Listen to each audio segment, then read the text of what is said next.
back to Cox Connections exclusively on Cox 9. I am Vonya Alleyne. Determining where your charitable assets can have the most direct and lasting impact can often be a frustrating and time-consuming process. That is why tens of thousands of donors across the country annually choose their local community foundation as their preferred vehicle for philanthropic efforts. Established in 1988, Foundation for Roanoke Valley is a convenient and cost-effective vehicle through which donors can give back to their home community in perpetuity. Joining me now is the Program Officer of Foundation for Roanoke Valley, Michelle Eberly. Michelle, thanks for joining me today. Well, thank you for having me. So why don't we start with the basics? First, what is a community foundation? And then specifically, let's talk about Roanoke Valley Foundation. Well, Vonya, I think you hit the nail on the head there with that introduction. So Foundation for Roanoke Valley is one of 700 community foundations across the United States. And in our over 26 years of existence, we've been working with local families and individuals to help establish charitable legacies to benefit the community now and for generations to come. We currently hold about 300 endowed funds, and our current assets is about over $62 million. So we're growing each year. Like I said, we've been around for 26 years, and we'll be around for a long time. Terrific. So with 300 named endowed funds and approximately $62 million in assets, again, let's start with the basics. What's an endowed fund, and then how did you get to 300, and how do you keep that number growing? Okay. Well, what we do is we work with individuals and families who have charitable interest. We allow them with a simple fund agreement to set up a fund. We have a number of different funds that they can set up. Our most popular one are our donor advised funds. This gives the donor the flexibility to recommend grants based on his or her interest. They can set it up that they can, throughout the year, change their recommendations based on what their current fund size is. And we do all the legwork. We research the organization to make sure that they are able to receive a grant, that they're a 501c3 nonprofit. We handle all the administrative work. We send out the checks, but we give credit to that donor and the named fund that they set up. Okay, terrific. And so I see where you award roughly $3 million in grants per year. Again, is that kind of directed by the donors, or do you all have some kind of say-so in the allocation? How does that work? Sure.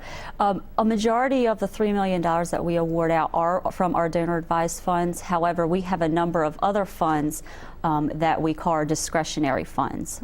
And those are opened up through a competitive grants process that we allow organizations to apply to the foundation for funding.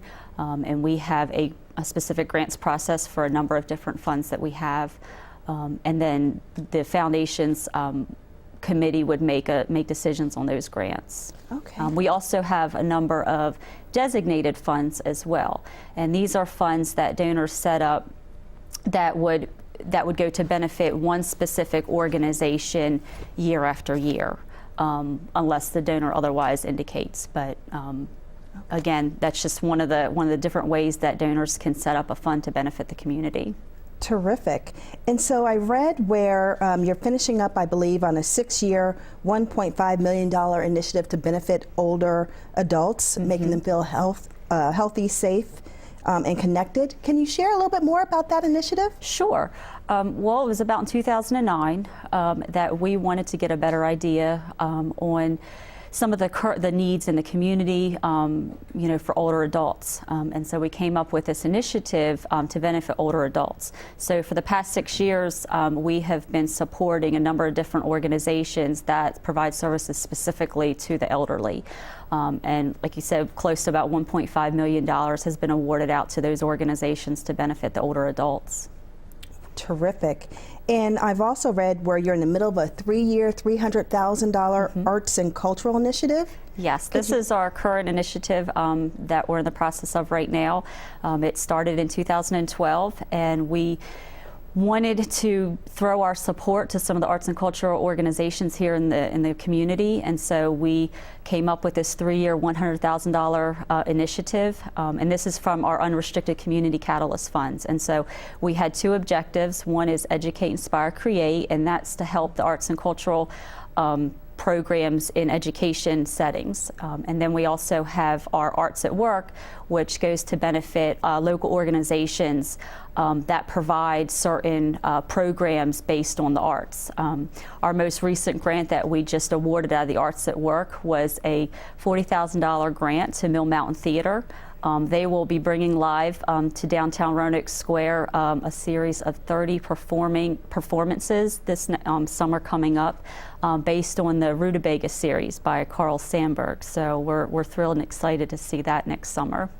Wonderful. There's so many programs and great work that that you're doing. I do want to, in our last minute or so, talk about the scholarship program that you also have. Well, as program officer, I'm also the scholarship coordinator. And we have about 40 different scholarship funds that we award out to students here in the Roanoke Valley. Last year, this past May, we awarded over $100,000 in scholarships to students here locally. And you know, each year they grow. The scholarships continue to grow. We receive more funds. We're gearing up for our next year here as well, and we hope to be able to award out even more scholarships. Terrific. Well, Michelle, thank you so much for being here with us today and sharing again just the great work that that the foundation is doing. We're glad to have you. Thank you. To learn about Foundation for Roanoke Valley, visit foundationforroanokevalley.org or contact them using the information on your screen. Coming up after the break, an educational and cultural institution committed to promoting, showcasing, and celebrating the art and history of African Americans. Stay with us.